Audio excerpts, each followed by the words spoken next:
constituons cette armée. Maintenant, toute armée se prépare toujours pour la bataille. Amen. Et le Seigneur Jésus-Christ a déjà vaincu tous nos ennemis. Tous nos ennemis ont déjà été vaincus. Mais toutefois, il nous a laissé à nous la tâche de faire respecter tous les jours, que tout le monde dise tous les jours, dans les tranchées de la terre, la victoire qu'il a acquise dans les lieux célestes. Et le livre d'Éphésiens nous sert vraiment de camp de formation ou de camp d'entraînement pour nous, les croyants. Il nous enseigne que l'Église est équipée avec un vaste armement spirituel pour accomplir la tâche à laquelle le Seigneur nous appelle. Et la victoire est la nôtre. La victoire est la nôtre. Nous sommes dans la victoire. Regarde ton voisin, dis-lui, nous sommes dans la victoire. Nous sommes dans la victoire. Bon, vu l'attitude de celui qui t'a dit, regarde-le, dis-lui encore, tu es dans la victoire. Tu es dans la victoire. Agis comme si tu étais dans la victoire.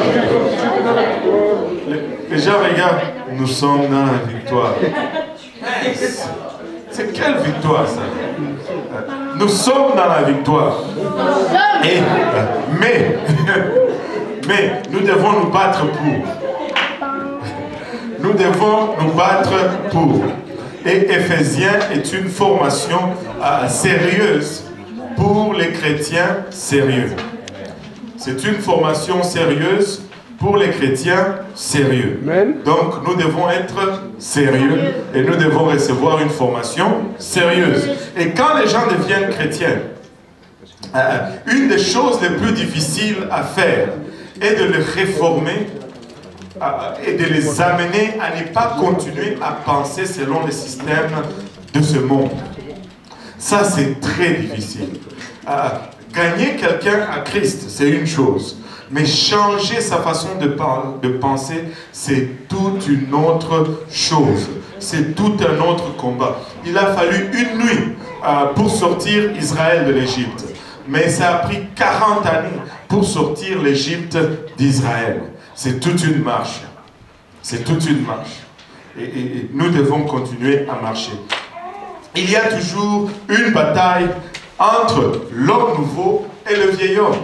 Et la femme nouvelle et la vieille femme. Et il y a toujours une bataille. Et c'est pourquoi nous avons besoin d'enseignements comme celui que Paul nous donne dans ce livre, dans le livre d'Éphésiens. L'attitude d'adoration. Est-ce qu'il y a des gens qui aiment adorer ici? Attention, je n'ai pas dit louer. Est-ce qu'il y a des gens qui aiment adorer ici? Là, ça devient différent. Nous aimons louer, mais l'adoration, c'est une autre paire de manches.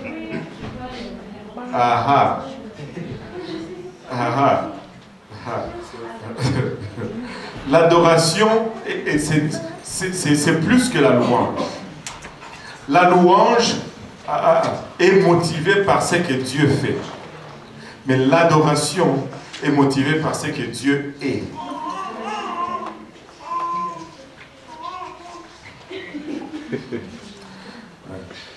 Maintenant, l'attitude d'adoration, je n'ai pas dit l'attitude de louange, dans laquelle nous devons marcher dans notre vie, est vraiment une salle de classe de l'esprit. L'adoration est un lieu d'apprentissage pour l'esprit. Là, tu vois littéralement des points d'interrogation sur certaines têtes ou certains visages. Qu'est-ce que ceci veut dire? Ceci veut dire ce qui suit. Plus nous cultivons une vie d'adoration, plus l'esprit peut nous apprendre les voies de Dieu. Pas une vie de louange, une vie d'adoration. Plus tu es dans l'adoration, plus l'esprit t'apprend les voies de Dieu.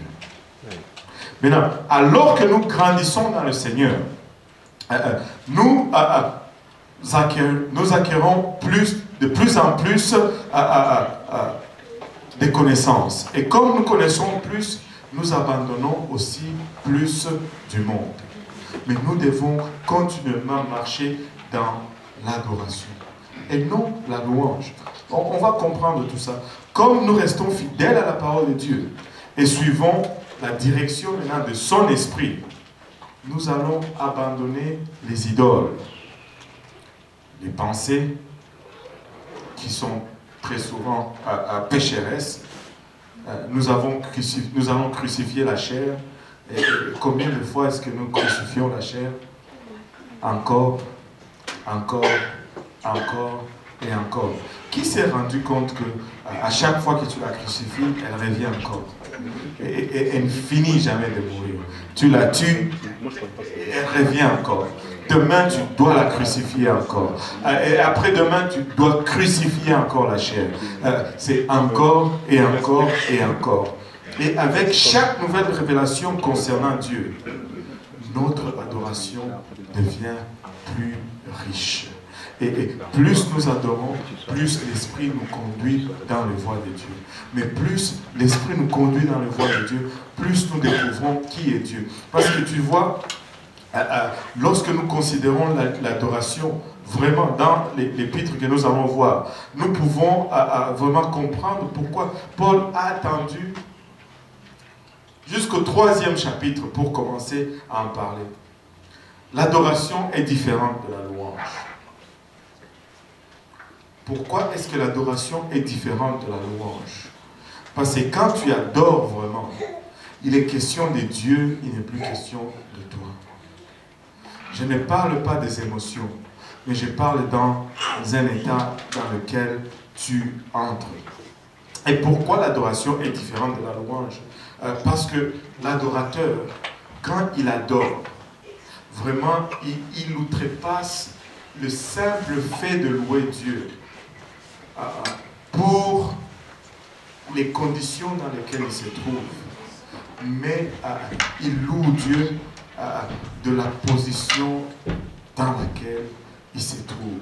C'est-à-dire, peu importe ce qui m'environne, peu importe ce que je vis ou je subis, peu importe ce que j'ai ou je n'ai pas, quand je rentre dans la présence de Dieu, c'est Dieu, ce n'est plus moi.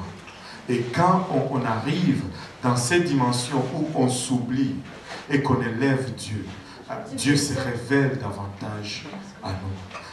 Es-tu déjà passé, très souvent, c'est dans les moments les plus difficiles. Laissez-moi vous exhorter à faire quelque chose. Laissez-moi vous encourager, vous supplier même à agir d'une certaine façon.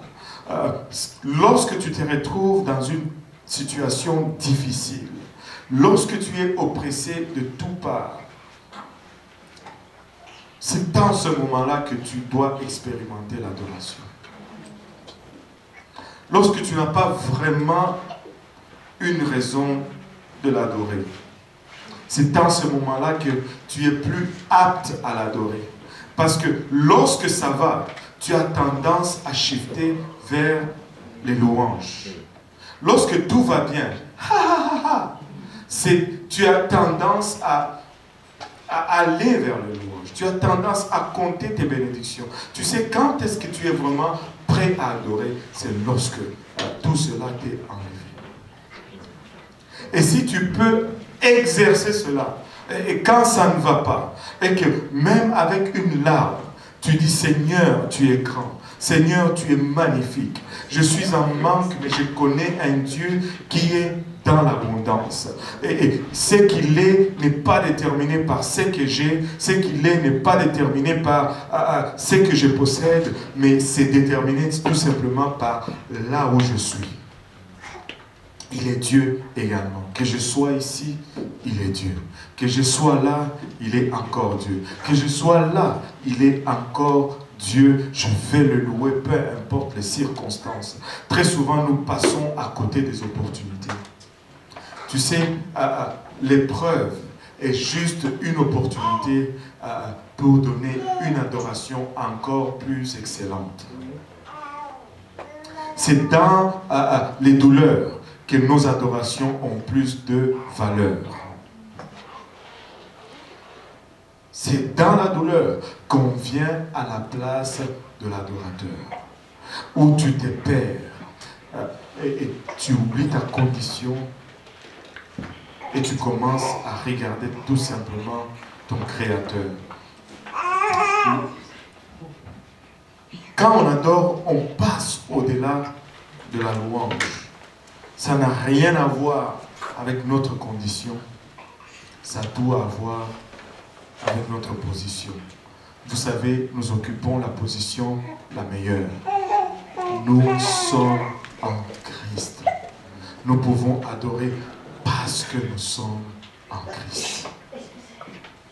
Parce que nous sommes en Christ, nous pouvons adorer. Paul n'était pas obligé d'être un prisonnier. Il n'était pas obligé d'être un esclave de Jésus-Christ. Il a choisi d'être un esclave de Jésus-Christ. Il était volontiers prisonnier. Et cela se voit dans sa vie. Souvenez-vous, lorsqu'ils étaient, lui et Silas en prison, ils ont prié la nuit. Les portes de prison ont été ouvertes par un tremblement de terre. Et les geôliers, pensant qu'ils étaient déjà partis, ils voulaient se tuer. Ils disent non, nous sommes là, nous sommes encore là. Il était à l'aise en prison. Et quand finalement on leur dit sortez, il dit non, non, vous allez venir maintenant là où nous sommes. Il n'était pas pressé du tout de sortir. Il a choisi d'être prisonnier. Es-tu là par force ou tu as choisi d'être en Christ? Nous ne pouvons pas agir comme si ces choses nous sont forcées ou imposées. On est là par choix. On a choisi de suivre Jésus-Christ. Nous chantons, moi j'ai choisi Jésus-Christ dans ma vie. Oh boy. Nous chantons vraiment sans le croire, hein, alors que notre pensée est ailleurs. Moi j'ai choisi, ah mais pourquoi est-ce que je dois faire ça? Non, j'ai choisi. Oh là là. L'adoration n'est pas accompli durant le service. Nous disons, oh, nous venons au service d'adoration. Non, au contraire, l'adoration, c'est notre service. Et ça, c'est le problème très souvent. Nous venons à l'église pour voir l'adoration prendre place dans le service. Non, l'adoration, c'est notre service. Nous devons être prêts avant la première note de musique. Avant même qu'on fasse ting, nous sommes prêts. Amen. Et vous savez, quand on regarde la vie de Paul, on comprend très vite que le message est beaucoup plus important que le messager. L'adoration est beaucoup plus important que l'adorateur.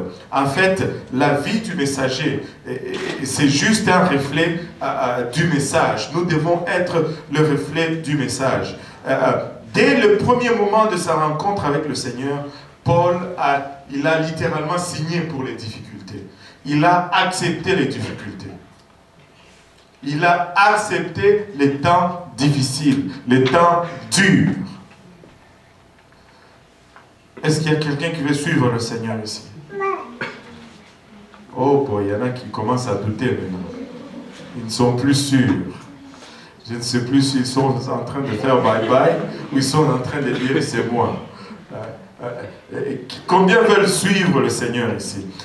Regardez Paul, lorsqu'il a été appelé dès le premier mois, avant le tout premier jour de sa chrétienté, le Seigneur lui apparaît sur le chemin de Damas, dans le livre des Actes chapitre 9, la lumière le frappe, il tombe